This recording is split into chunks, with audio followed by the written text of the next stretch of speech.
Hello, and thanks for tuning in to the Three Donkeys podcast. This is just a quick technical note to let you know that the next few podcasts are not going to have the best audio quality in the world. It turns out there was an issue unbeknownst to us involving the microphones that left the raw footage, let's call it less than perfect. So we decided to put the shows up anyway, and we hope that you can forgive us and that you can turn up the volume and hopefully make it work. So again, we apologize, and here's the show.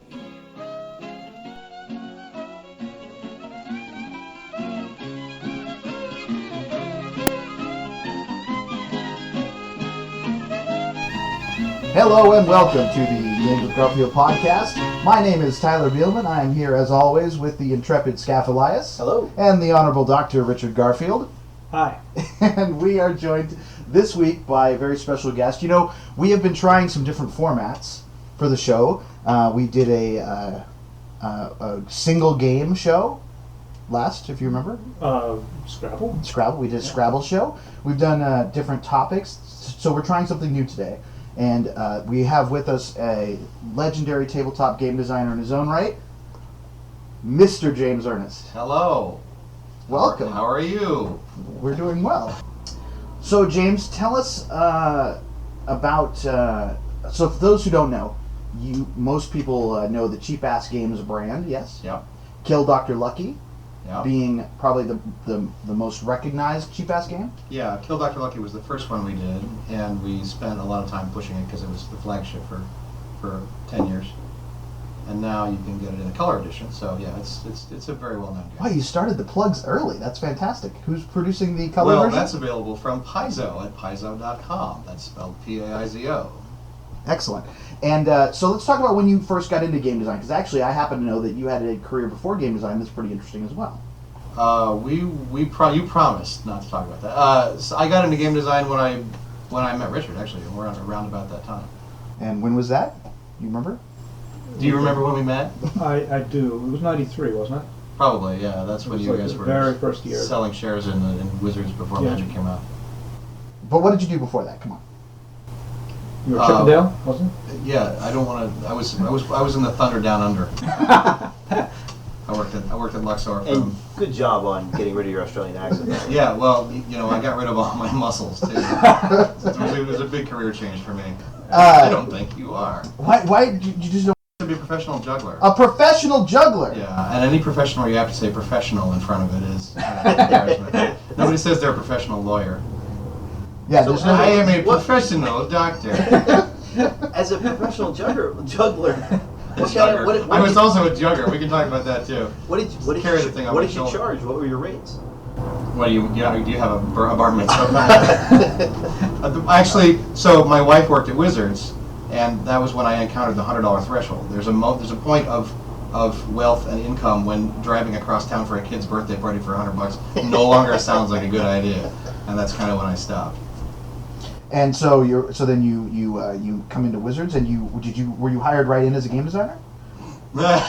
Far from it. No, I did game design around that time, and one of the first big design works that I did was a trading card game proposal for Wizards after Magic came out. And what game was that? I don't know if I'm allowed to talk about it. No, it was called Hero. It was a superhero card game. Okay, very good. So you come into Wizards. Did you and Richard work together on any projects? Do you remember, guys? it? I don't know. We played some games. We talked about games. I don't know if we actually worked together. Most of the work that I did with Richard and Skaff was on Magic itself. I wrote the rules a few times, not the first time, unfortunately, but several times.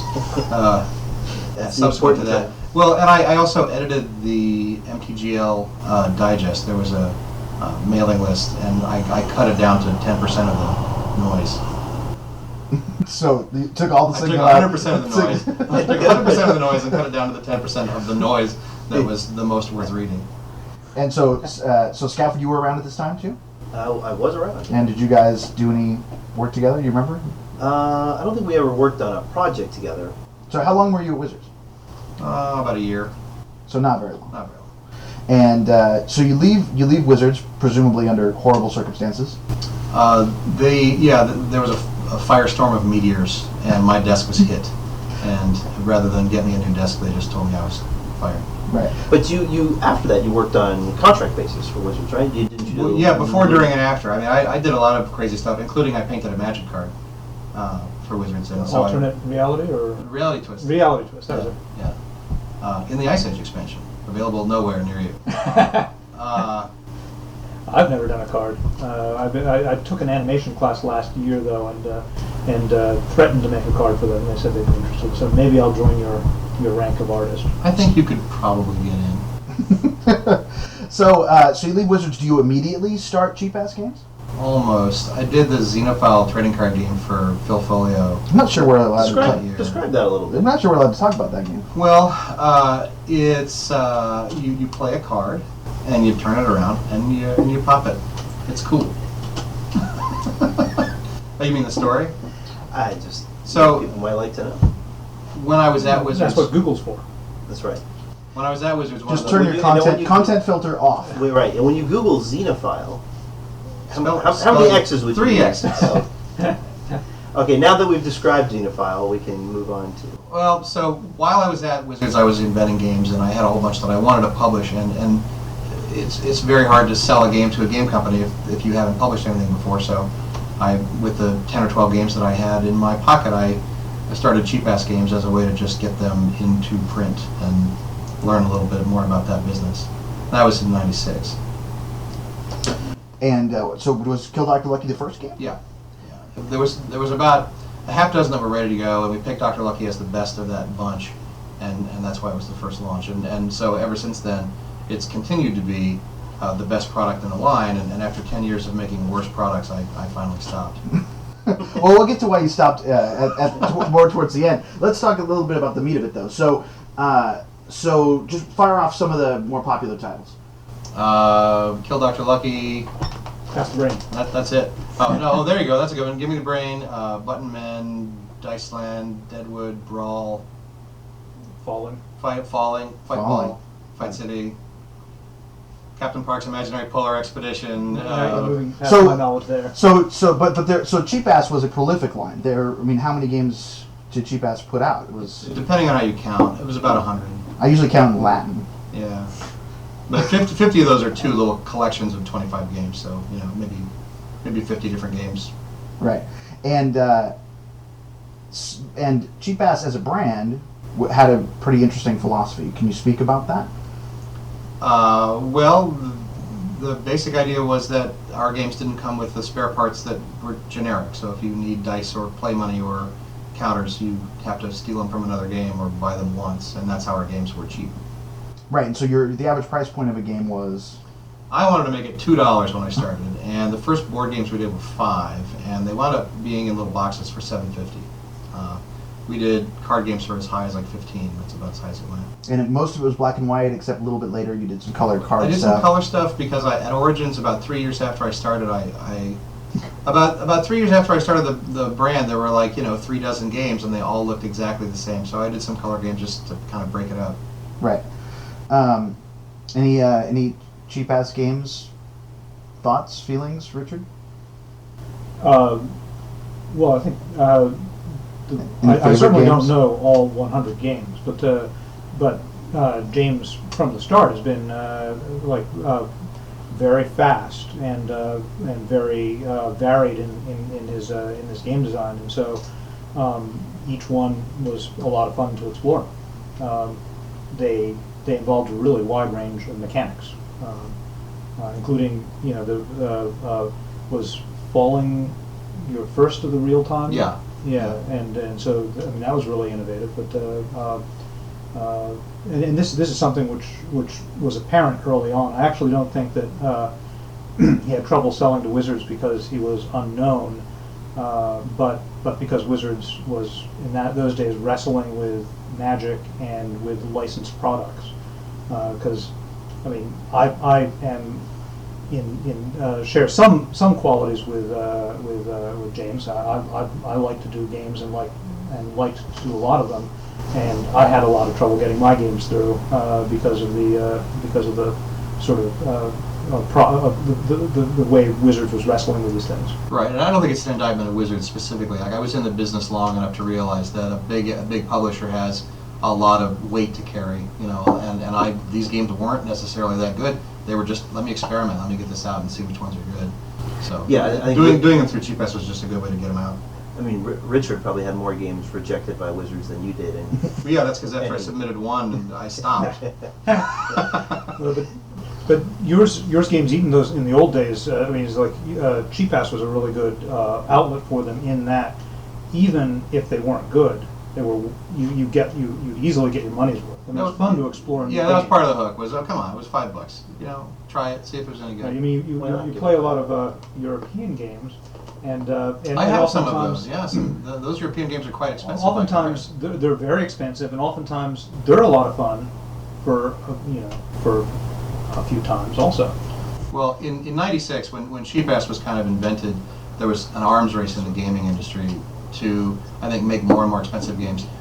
All the RPGs wanted to look as good as D&D. All the card games wanted to look as good as Magic. I think Lunch Money came out that year with a price point of $17 for 2 decks of cards, and people just rolled their eyes. And so I thought there was a gap at that moment under $10 that nobody was really shooting at. It was a good time to do what I did. And go ahead. yeah, it's really nice to pay for the game design. That's essentially what you were doing with those products. You like games, you pay for the games, you get a set of game rules, and you're not paying for 3 pounds of wood. Right. And, Button Men was a weird exception to that, because here's 2 character buttons for $4.50 that have 5 numbers on them. You could download those numbers off the web and just play the game if you wanted to, and a lot of people did. But we sold a lot of Button Men. Go into a little bit more about the mechanical aspects of Button Men. Button Men. Well, the history is interesting. I had a client who wanted games that would fit on business cards or coasters or whatever, and he wanted these games where the rules would fit on these things. And so I wrote him some of those, but then I thought, that's not really what you want. You want a game where the character is the coaster, and once you know the rules, you don't need them anymore. And I showed him the prototype of Button Men. It's a character with 5 numbers on it that represent different sizes of dice. And if you have a character and I have a character, we can roll those dice and fight. And the coasters are kind of irrelevant, but they tell you what dice you get.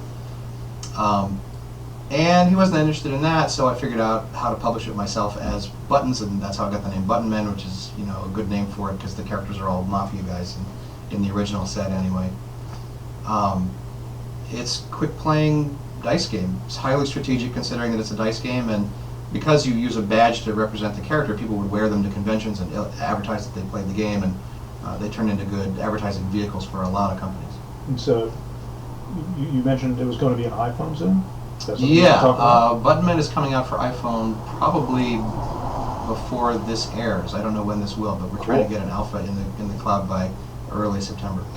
Usually we are right on it with these podcasts. They come out very quickly. And by the way, everybody, happy Easter. So you mentioned something quickly about the name, Button Men, the name, and we had a conversation, James, you and I recently, about the literary aspect of the games that you make and how you more or less maybe don't start with the title, but certainly the high concept and your immediate reaction to the name is really important. Yeah, I have very good luck when I start with the title. Richard mentioned Falling. That's a game that started with the title. Like, I actually imagined a magazine ad for this product that I never actually made, but it was just a sign that said Falling Rocks, on a road somewhere in the mountains, and someone had fallen past it and spray painted an exclamation point after rocks. And okay, that's the game, Falling Rocks. And from that was, okay, I have a game called Falling. What's that about? It's about a bunch of people falling. Why are they falling? Who cares? They're falling. And the object is, I don't know, to hit the ground last. I had seen one real-time game. I'd seen Ice House by Andy Looney, which is a game with no turns. Everyone's playing at their own pace. But that's a fairly slow game. And I said, let's do a real-time game that's fast. It's a lot like blackjack in that there's a dealer who's giving cards to everyone, and then those cards get replayed as instructions to the dealer, so you get more cards or less cards, and you try to not hit the ground cards that are at the bottom of the deck. And there you go. That's the whole development process for that game. But and so I just think it's an interesting point of process that you start where you start, because at least in me as a game designer, I usually start with who's it for, what emotional beats am I trying to get across, if it's a licensed product or a set of mechanical things, and the name comes later. Whereas it's with Cheapass, you turned out a lot of games, and they had a very literary sensibility to them, and you definitely built a brand. And James Ernest and Cheapass are synonymous Right. with that brand, and there's a lot of things that brand means. For the Cheapass games, we knew our audience. Like that was kind of established with the brand identity. We're shooting for grown-ups who go to game stores who want to think they're getting away with something. So that's kind of a given. The name helps me think of the mechanics, and the name is also the first thing the player's going to hear about this game. It ought to stick.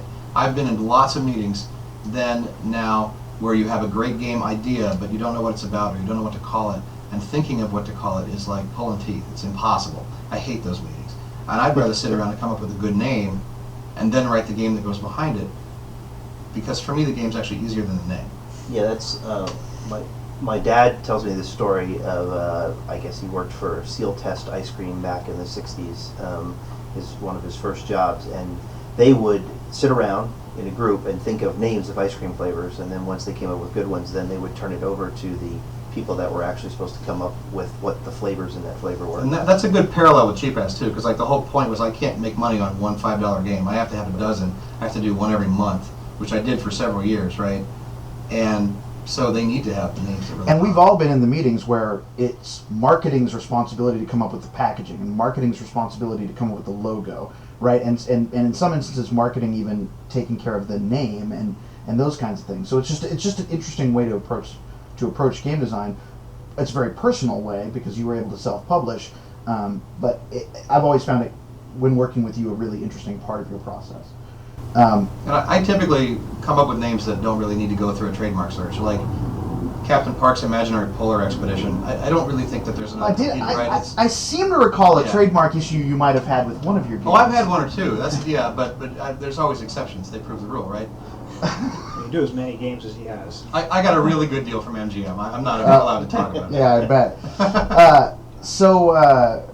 Well, we should illuminate the listeners in case they're confused. Sure. Go ahead. Well, product number 2 after Kill Dr. Lucky was Before I Kill You, Mr. Bond, which was a game about spies.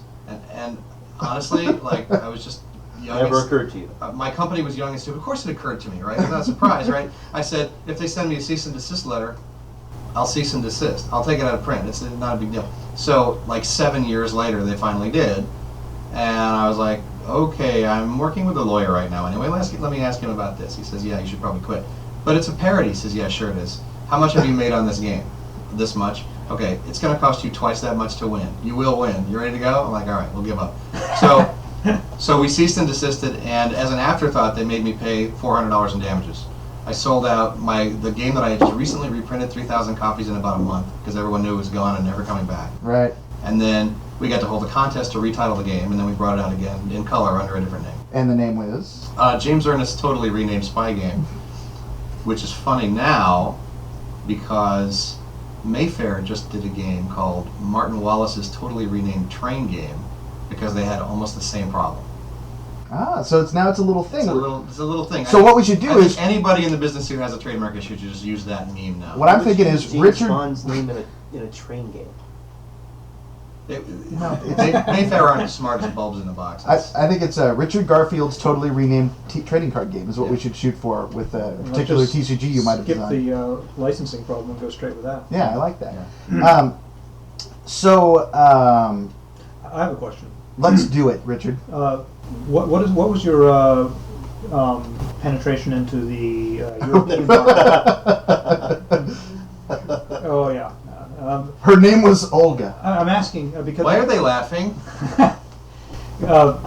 because I had a guest from Germany at one point, and I know that when he arrived, one of the things he was very excited about was he said, "I'm going to buy all of the Cheapass games," and he was very excited about that. So, was that a problem getting into Europe? Because I know that really. We had some distribution in Europe, but we had a little distribution everywhere, and I'm sure that it was easier to find us on the web than in a game store. One of the nice things about Cheapass Games was we always tried to look smaller than we were, so if you were a fan, you thought you were the only one who was. We got away with that for longer than we should have. But I think in Germany, certainly, they had trouble buying. We did a few of them, we translated a few of them, including the German edition of Kill Dr. Lucky, which is called Kill Dr. Lucky, but Doctor has a K in it. And the reason for that, I believe, is was explained to me was the Germans don't have a very good word for kill. I don't know where that like. I think it's like the Eskimos in snow. That's what I thought. They should have hundreds of words for kill, but they all sound like work. No fun. So he calls it Kill Dr. Lucky, and that's the German. Meanwhile, the German version of Give Me the Brain, my friend Falco retranslated it, voiced Dusky Hair, and retranslated that title back to me. He said, it's not exactly hilarious. It kind of translates as, excuse me, sir, could you please direct me to the cranium? So there were people at us in the year that those games came out saying, I want to Give Me the Brain in English because the German version isn't funny. Yeah, who'd have thunk it? Have you been to Essen? Yeah, How many times? twice. Twice. What were your impressions of that? Well, the first time was awesome because it was totally new, and then I went again the next year, and it was 80% the same stuff. So I thought I'll wait a few years and go back. But it's great. My favorite part is that I learned the Germans follow rules because there's a big open door in the back of the exhibit hall that just says "Don't come this way," and nobody goes in that way. There's a whole line around the front door, and the back door says "Don't come this way." Yeah, try that at PAX. We'll see how far that goes. No, I don't think. I think they have guards or Yeah. at least locks. Enforcers. So now, some people, there hasn't been a Cheapass game in a while. Mr. Ernest, 3 years. would you like to speak to that? What happened? Did you? I got a job. Juggling again? Yeah, I'm I'm a professional game I'm designer. now $100 professional. looking good now. I'm now a professional juggler on the MV Regent Star, which is currently docked on a sandbar in the Atlantic Ocean. I got a job at Microsoft. A friend of mine worked at Carbonated Games, which is a casual game studio at Microsoft, and he said, "You should come and interview for this job." So I've been doing that. And what did you do while you were at Carbonated? Oh, I'd rather not say. I don't really feel involved in a project unless it's mine from start to finish. And how's that working out? Well, I don't work there anymore. I see. No, I work at the Amazing Society now, which is a smaller game company in Issaquah. And can you talk about your projects or no? You don't Yeah, want we are doing the Marvel Superhero Squad MMO, which is coming out like next year. All right. Cool. And you ever get the itch to?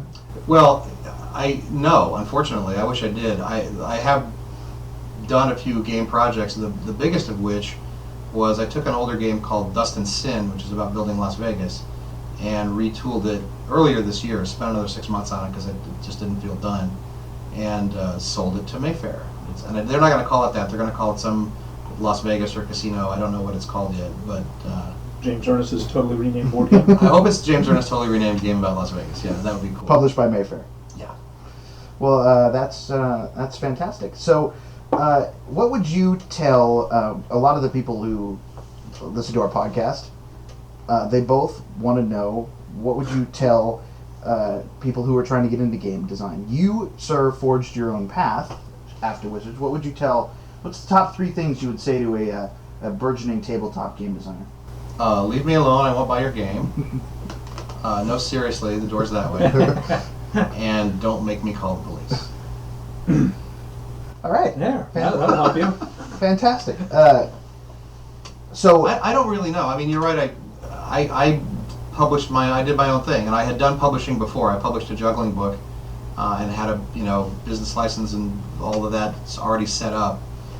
When I started, I kind of knew all the ins and outs of self-publishing. So if you know that, if you want to run a business, start a business. If you want to make games, take a different course than I did. right. And do you see any parallels between the small, casual flash game market and the Cheapass? Yeah, a lot. In fact, hopefully, I've got a friend who wants to start making some of my games for the iPhone. Not just Buttonman, but a whole bunch of the old black and white stuff. Right. And Kill Dr. Lucky is on Game Table Online? Yeah, it's been there for quite a long time. I don't think that they get a lot of traffic there, but it's up and playable. Yeah. Any other transliterations? I mean, I guess you're saying some iPhone stuff. Do you play? What games do you play, Mr. Ernest? I play the Xbox. I like the Xbox. I play Rock Band a lot. I play poker a lot. And I dabble in all the hobby games just to see what's out there. Yeah. Anything caught your eye? Have you played Dominion or Agricola or any of those games? I have. We just got the new piece. There's an aftermarket piece pack for Agricola that's like people-shaped people and cow-shaped cows, and they're adorable. So my 7-year-old daughter and I played Agricola again this week.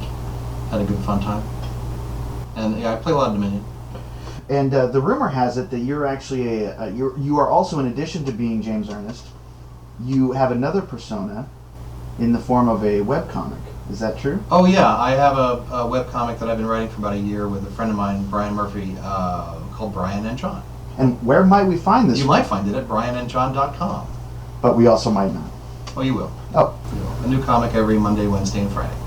That's that's a lot of comics. It's 3 weeks. Is it the Cheapass Games of online webcomics? No, they're all the cheap-ass games of webcomics, I think. This one's just, a couple of guys who are funny. Do you do the art or just John? Brian's the artist and I'm the writer. But wait a minute. So, if Brian's the artist, who's John? I am John. What? Now I'm confused. What?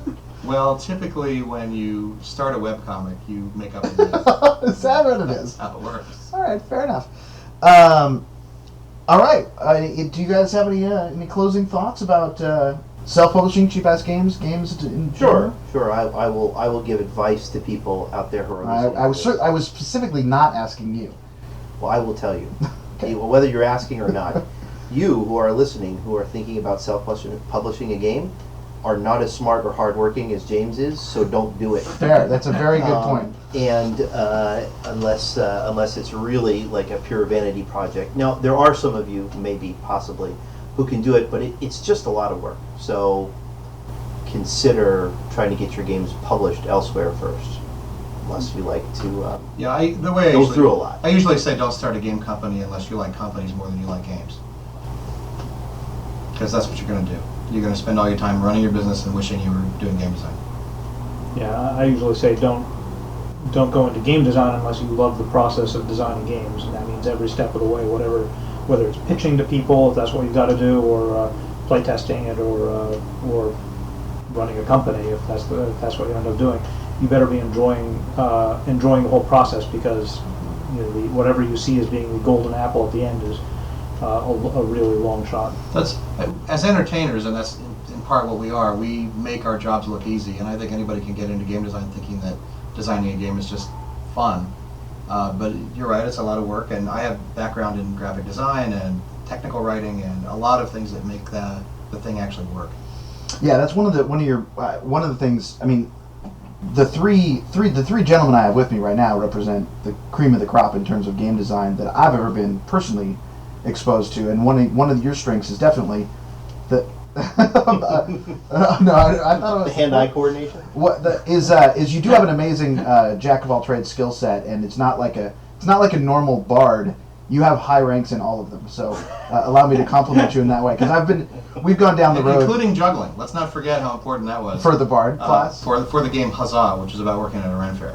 My juggling background came in very strong for that game design. Oh, you do your research, sir. Yes, sir. I was a juggler for 15 years just so that I could write a game about working at a Ren Fair.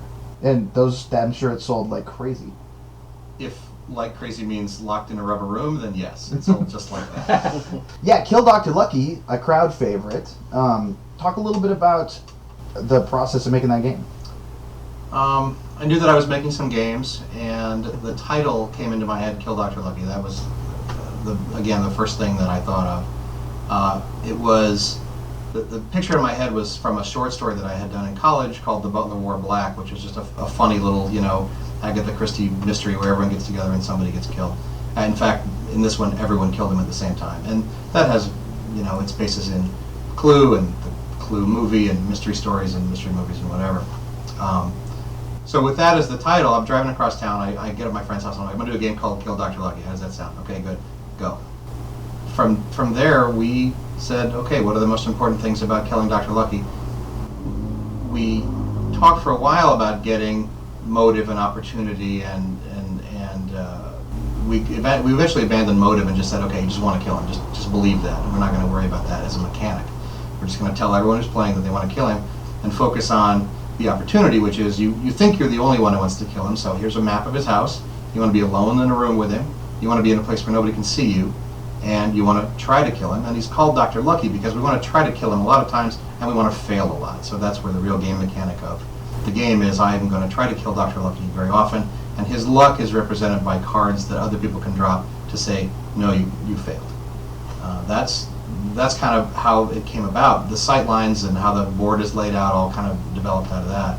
And I knew even with the first game I did for Cheapass that we wanted to keep it very simple, very light, very quick to play, and easy to learn, and all of that. And just from a development standpoint, the sight lines are a pretty interesting part of that game. Something that Robo Rally shares, right, is the idea that the pieces being able to look at each other. Right. No? Roper Rally? The pieces can... You shoot other pieces, Oh, yeah. right? And so Okay. if the pieces can see each other, then they destroy each Right, other. they have lasers that fire off orthogonally, and I had played Robo Rally, and I pretty much made sure that Kill Dr. Lucky worked the same way. I was just noting there were similarities. Yeah, I hear you. Yeah, I hear you loud and clear, Tyler. Oh, it's all a lie. I just stole everything I did from Richard Garfield. So talk a little bit about the process of so you kind of went up through the design. Talk about your process of playtesting or development, or like how you refine the game and tune it to the point where you feel like it's ready to go. Well, I try to get it in front of play testers as quickly as possible, get multiple heads looking at the problem, and everyone's going to have a different point of view and a different set of expectations.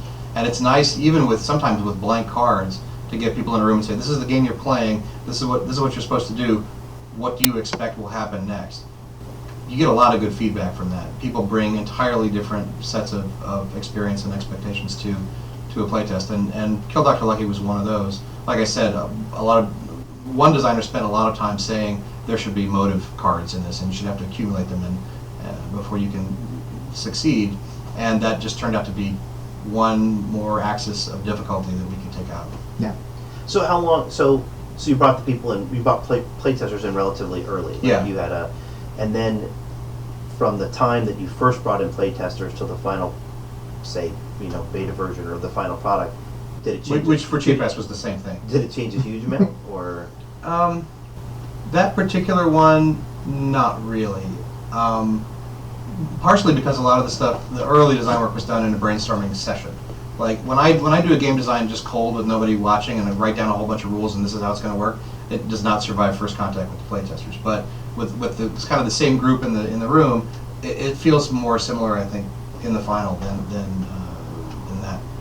We probably were testing that. It's 10 years ago or longer, but we were probably testing that game for about 4 months between concept and execution. And then how many? Obviously it's a long time ago, but how many playtesters did you have? Like, was it one group? I or had a bunch I had a of regular group of about a dozen people, and about 6 to 8 of them were there on a given night. And it was a mix. There were some really hardcore game players who wanted to break the game, and they were very important. My friend Jeff can tell me that Kill Dr. Lucky is broken for 8 players because 7 players can conspire to keep the 8th from ever winning. But there are also people who I try to keep as casual as possible, who just are happy to say, this isn't fun, I'm not going to work at it, I'm not going to buy into your idea that this game is good, just entertain me or I'm out of here. Those are really important people to have. And do you play test with people that were cold, or were they all more or less like a group of friends and pretty consistent? How big was your My playtest internal pool? group was a group of friends, and they really were taught how to test, right? I mean, some of them were being like childish, entertain me or I'm gone, but like that was their job, and they knew that. And what that means is the group is perfectly happy to stop a game in the middle, change the rules, start over. They don't care who wins. They will play open-handed, because if you play open-handed, you can get leaps and bounds ahead of the game and say, well, this is what strategic, smart people would be doing. In a game where you might change the rules tomorrow, you don't want to play it until everyone's really good at it. Just everybody play your hand face up and say, this is why I'm doing this. So you simulated having smart friends. Yeah. Well, more importantly, simulating having people who are experienced playing the game in front of them. Yeah, that's really interesting because there is a sort of minimum required good decision making that you have to have in playtesting. Yeah, or else you can always test the first experience, and we never did really enough of that, frankly. But to test the 10th experience of the game is either you have to play it 10 times and really be focused, or you can cheat.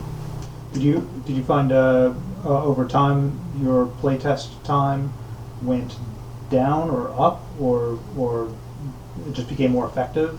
It just really varies from game to game. Sometimes ideas just would not work, and we had a game called U.S. Patent Number 1, where the story, I stuck to the story from the beginning, was everyone has invented a time machine at a different period in history, and you're all racing to the day the patent office opens to try to be the guy that owns the patent on time travel. So, it's basically just a racing game with that fun idea, and we built 4 completely from the ground up versions of that game, because the first 3 were terrible, and the last one is the one we printed, which may or may not also be terrible. But so that game took way longer than it should have to get the one that was good. Some games, let's see, my record for designing from concept to production is 3 hours. Whoa. That's the short end. Okay. I was confused for a second. Yeah. And the long end is like 8 years. The Dice Land was the original concept for Dice Land, which is very, very different from the final product, was invented at a con in late '96, and it came out 8 years after that. Well, talk a little bit about Dice Land. What was when you say there was a different original concept? What do you mean? I had a Dice Land, friend. the one with the collapsible. The paper dice, yeah. Paper Well, they're not dice, supposed yeah. to be collapsible, but when you sit on them, they become collapsible. I actually tried to engineer a collapsing paper dice so that they'd be easier to transport, but it was not going to work.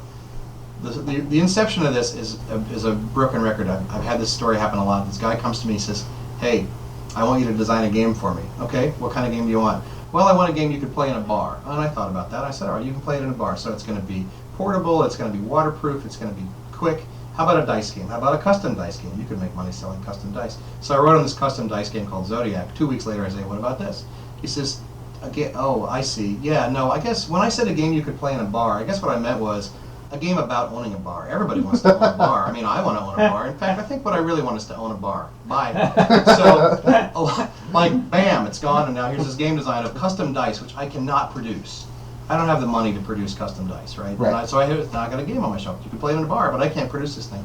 So that was the beginning of that game, and it was 3 8-sided dice with different numbers on them, and where they landed was important, which direction they were pointing was important, and they would shoot each other and capture each other in this particular way.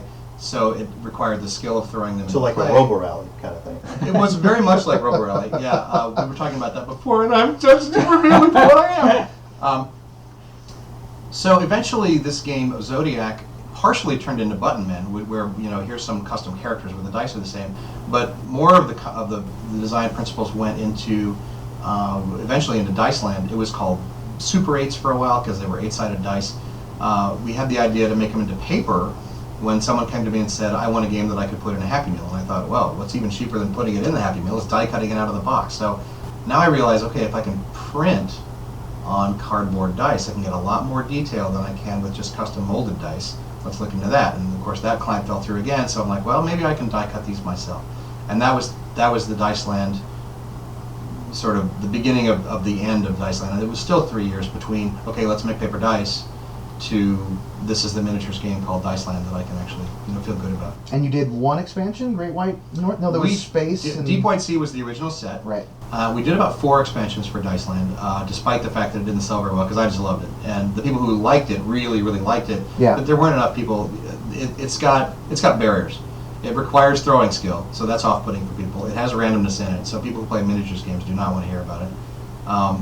And you might crush it when you sit on it. So that kind of was the death knell for Dice Land. And we worked on a game where you tossed chips on a table, but we never worked on a Dice Land expansion. Is that right? Is my memory correct? I don't know if you were involved in Space or not. I feel like maybe, I don't know. I think remember. Falco was working on Space. But just as an aside, I think simultaneous while we were designing an expansion for Clout, Skaff was running a team, or on a team, designing an expansion for Clout I did, as well. yeah, also designed. And Richard, was involved in that? No, it was No. me and Jim. Yeah, and neither of those expansions came out just because maybe this is a good note for any game designers out there. The lion's share of what you make doesn't come out unless you are cheap-assing Printing it yourself. Printing Yeah, it yourself. that's true. Yeah. So speaking of, you're the designer on every Cheapass game, correct? With 2 exceptions, yes. Okay. Starbase Jeff was done by my friend Jim Geldmacher, which people thought was a pseudonym for me, and I'm like, why would I need a pseudonym? Yeah, far be it for you to have multiple names. Well, I do have a pseudonym, but Jim Geldmacher certainly wasn't one. I assisted in the final design of Starbase Jet, but that's a little tile-laying game. It's a little gambling game, and it's very, very nice. And then Tom Jolly sold me a game called Lightspeed. And Tom comes up to me all the time and says, "Oh, I really, really like all your Cheapass games, especially that Starbase Jet." I'm like, "Yes, thank you for reminding me that that's the one I didn't make." And more than one fan has come up to me and said, "I really, really like Cheapass games, especially Lightspeed and also Starbase Jet." Like there's that guy who likes the Tom Jolly game and the Jim McGeldmacher game and basically nothing else. So, and then of the other ones, were you the sole designer? How many like? Do you Many generally of work them on have a team? co-design credit. So like Paul Peterson is co-designer on Unexploded Cow. Falco Getch is a co-designer on US Pet Number 1. Rick Fish is co-designer on Kill Dr. Lucky. A lot of people have kind of been a contributor of that stature that they get their name in the credits. But yeah, I'm kind of the lead on everything else. Oh, I had a question. You said that you have that Cheapass did around 100 games, but then you said there were 50 mini games or So sexy games. over the course of the Cheapass history, we did a lot of free games. We did them on business cards and in ads, in magazine pages, and so on. We collected those into two collections called Chief Herman's Holiday Fun Pack and Chief Herman's Next Big Thing, and each one of those has about 25 of those games in it. Okay, I remember seeing a few of those. Yeah, and they're really small and light, but they're, I mean, rule for dollar, those are the best collections out there. I remember seeing a couple of them. They were really interesting. They could have been, certainly would have expected to see it in or Scientific American or something, because they were... Well, and some of them are they're very, very similar to games that I've sold all the rights to magazines, and most of them I had all the rights to and just published as they were. But a lot of them may be the first ones that we do for the iPhone, because they're very simple and lightweight and good for that platform. Uh-huh. Do you know if there's still Cheapass games in distribution? If somebody goes to the retail store anymore? I know I see them periodically. I feel terrible when I go to a retail store, because I see like one bedraggled copy of One False Step Home, which is an expansion to One False Step for Mankind, which nobody's ever going to want, and one beat-up copy of More Cards for the Big Idea, and basically, unfortunately, no. Most of the Cheapass games are out of stock. Paizo has the remainder of our warehouse, so you can order it from Paizo.com, but the number of titles that are still around is not many, and of course it's the ones that aren't, to be honest, not that good, right? The really, really good ones are gone. So they're collectible now. They are. In fact, the ones that are left are really, really. Have you considered doing reprints? But the best titles, it's not because I took them out of print, but because I found better homes for them. So Steve Jackson has Lord of the Flies now, and Paizo has Kill Dr. Lucky, and a few other titles that are out there being published by people who are still in the business. Because Skaff just mentioned, so reprinting titles not on the horizon for Cheapass? No, it was time for us to sell our inventory down and make some of our money back. Some of our most profitable years, all that money was in the warehouse, and it's really frustrating to say, look, your bottom line's gorgeous. It's all stacked up in your garage. Right. So when I got the job in the real world, we said, let's just sell down the inventory. Let's don't bother ourselves with reprints. The best-selling title, Kill Dr. Lucky, we took deliberately out of print because Paizo had the color edition, and everything else was kind of like, we made our money on this. If it's gone, we win, right? Yeah. And did you do a game for Stonehenge? Yeah, Stonehenge was actually an original concept that I did, that I first pitched to Wizards when Paul Randalls was working in Board Games at Wizards. Right. And Richard, do you have a design in Stonehenge as well? Yeah. Yeah. So we got 2/5 of the Stonehenge crew here, right? And so the base concept was yours, right? Because it's very Cheapass gaming, right? Yeah, it was. It was a sort of another way to deliver Cheapass games. Stonehenge is what they call it, an anthology board game. Is that what Yeah. they want to call it? Where they take the same set of pieces and give it to 5 different designers, and the idea was you put all 5 of those designers on the box, and you say, these guys are all great, and they all did a game in this box. Here's 5 games for the price of 1, and Stonehenge is that. It's for better or worse, it is five designers splitting the amount that one designer would get paid for one board game. And who designed the pieces? It was collaboration. I think the content of the piece pack was definitely collaborative. We started with a pretty big set of generic pieces and pared it down to what the first 5 guys really wanted to use. As far as the form factor of the pieces, I don't really know. I think it was production at Paizo. And I can take this part out if I'm wrong, but did you have a game in the book Rules of Play, the Salem Zimmerman book? Yes. Because I know, and 2 textbooks came out the same year, so I don't remember which one is Rules of Play. They run together for me They too. do, yeah. yeah, because I know Richard as well is in Rules of Play. One of those books had a case study, and I did a game called Caribbean Star. I think that's Rules of Play. And I actually wrote that one while on a cruise ship with my wife in the summer of 2000. Right. And Richard, you have a game in Rules of Play, I'm pretty sure, because I think I just recently read it. You don't Yeah, remember? sibling rivalry. Right. Yes. Yeah. Yeah. So you guys have been co-published at least twice together. That's yeah. Yes, You're sir. basically blood brothers at this point. And speaking of books, you also have a couple of poker books, no? Yeah, I have written 5/6 of a poker book. That is, I wrote half of one and a third of another. Well, what are those books? One of them is called The Art of Texas Hold'em, which was originally published by Eagle Games, and it's with Mike Selinker, a pretty straightforward introduction to how to play Texas Hold'em. It was originally commissioned to be a companion to the software product that they were releasing, so it's not like there aren't a million Hold'em books in the world, but we did another one. The other one's called Dealer's Choice, which is Mike Selinker, myself, and Phil Folio. And Phil Folio has been collecting crazy Dealer's Choice Friday night poker game variants for possibly longer than I've been alive, and has always wanted to do a poker book. So this was his chance with the two of us to actually get it in print. And Phil did illustrations as well as Phil content? illustrated it and had the original collection of games that it's based on, and it's more than 200 like crazy. Some of them we invented, many of them are traditional. Can you give me one off the top of your head, an interesting one for the kids listening? So my favorite one, this is an invention of my friend Jordan. It's called Frankenstein, and it's 5-card draw, but the winner has to beat the monster hand, and that's made of all the discards that everyone's thrown away. And if the winner doesn't beat the monster, then he matches the pot, and everyone plays again, or everyone who hasn't folded. What that means is that if there's 6 players, let's say, it's going to be hard to beat the monster, so everyone throws really good cards away, and they actually try to get a small hand, a bad hand, and like the pair of 6s that turns out to be the best hand matches the pot. And so, all right, fine. He's either smart and he folds before that happens, or he matches the pot and he sticks around, holds onto it like a bull terrier.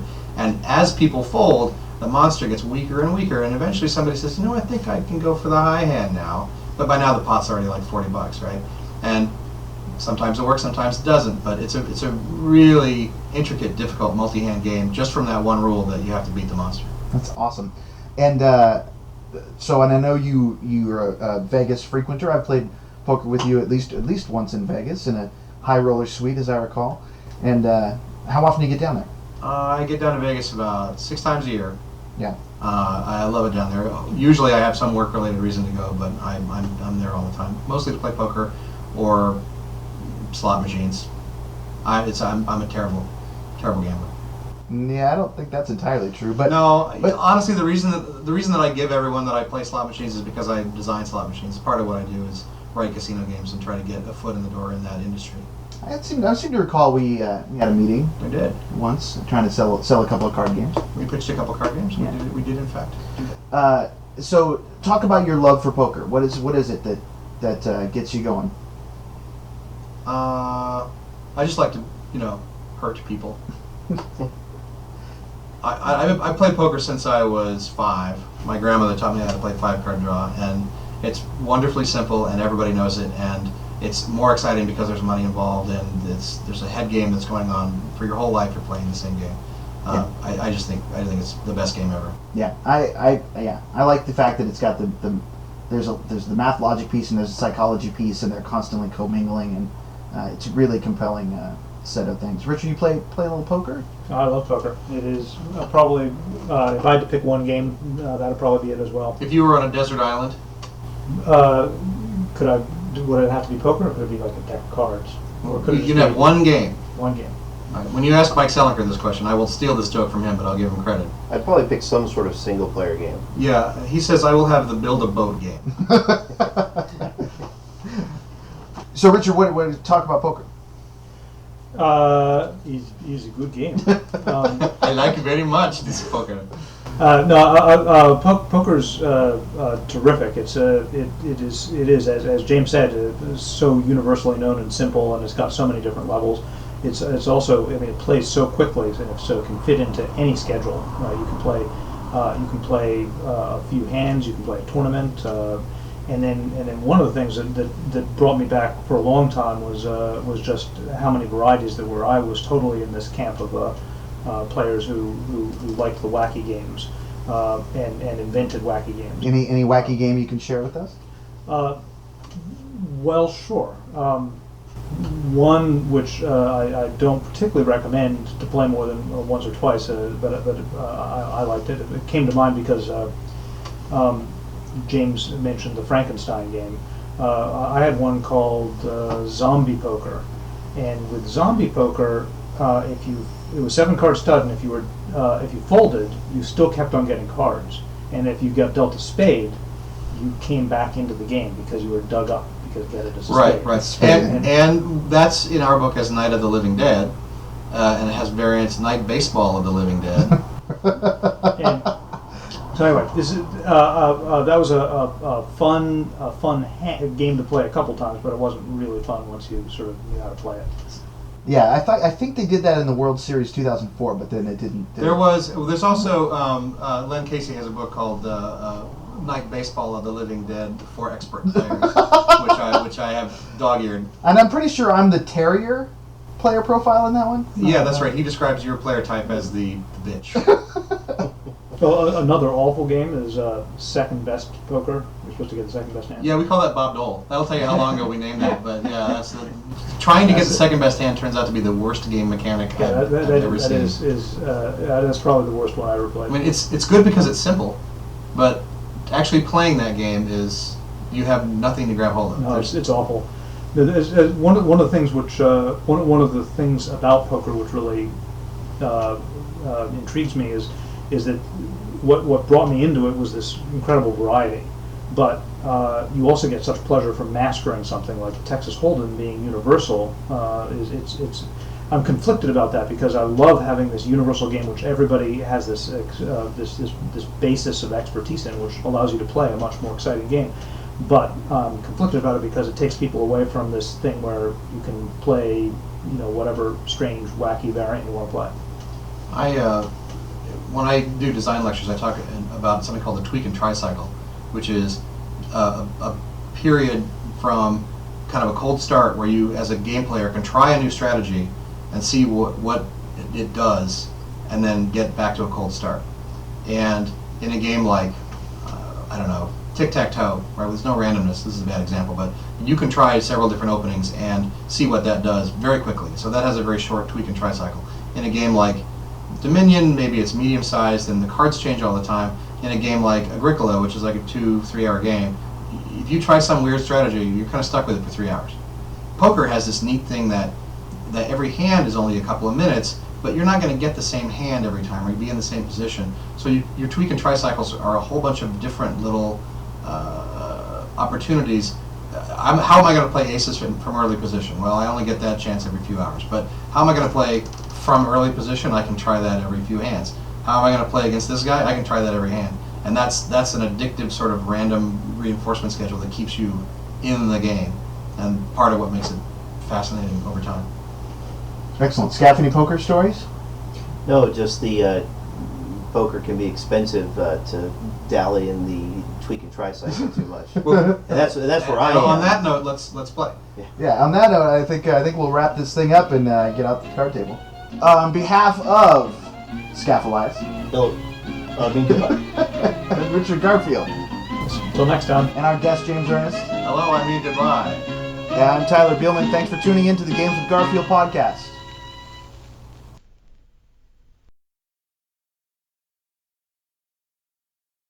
Thank you for calling Houston's Mission Control Technical Support Hotline. Para Español, Marca Ocho.